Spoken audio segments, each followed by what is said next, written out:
Laurent Gbagbo a demandé le divorce d'avec Simone. Quelques jours après son retour en Côte d'Ivoire, l'ex-président, acquitté par la Cour pénale internationale, a annoncé dans un communiqué sa volonté de se séparer officiellement de son épouse Simone. Pour en parler, nous retrouvons notre correspondant à Abidjan, Samuel Bernard. Samuel, bonsoir. Le contenu de ce communiqué n'a pas vraiment surpris. Cela fait plusieurs années qu'ils sont en froid.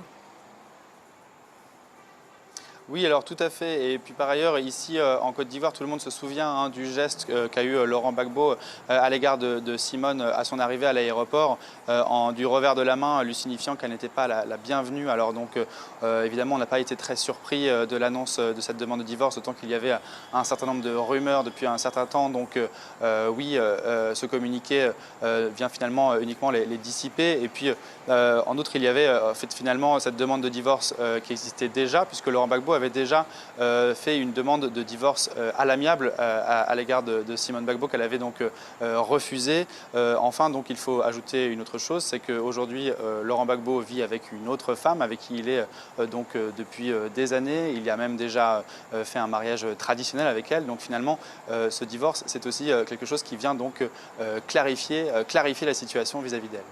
Alors Samuel, cette annonce, c'est aussi incontestablement une affaire politique.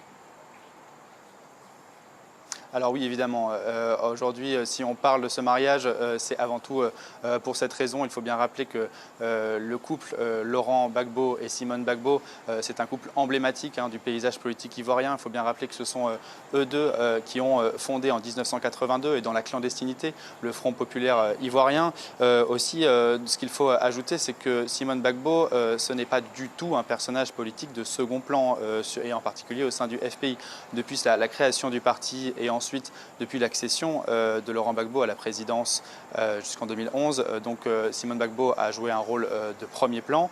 Et ensuite, depuis le départ de Laurent Gbagbo, il faut bien préciser qu'elle a tenu finalement le parti à bout de bras, et en particulier la ligne pro-Gbagbo, la ligne des Gor, donc des Gbagbo ou rien, c'était sa première avocate.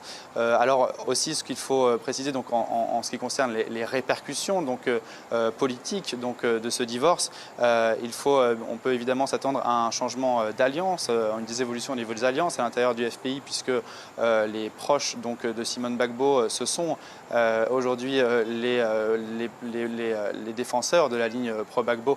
Donc on pourra avoir peut-être un certain nombre de personnes qui seront froissées par cette décision. Aussi, il y a un aspect idéologique. Il faut bien préciser que Simone Gbagbo, c'était la tenante d'une ligne dure sur un certain nombre de sujets. Alors, est-ce qu'il s'agit d'un divorce aussi sur ces questions-là? On va voir. Et enfin, donc, il y a cette question un petit peu plus confessionnelle, qui est que dimanche dernier, Laurent Gbagbo a annoncé se reconvertir au catholicisme. Simone Gbagbo est donc une tenante de la ligne néo-évangélique à l'intérieur du FPI. Donc, est-ce qu'il s'agit également d'un divorce sur la question religieuse? Ça, on va le voir. En tout cas, à l'heure actuelle, un grand nombre de questions subsistent à l'intérieur du FPI et sur son avenir. Mais une chose est sûre, ce divorce marquera un tournant pour le paysage politique ivoirien et en particulier pour le FPI. Merci beaucoup Samuel Bernard, merci pour toutes ces précisions.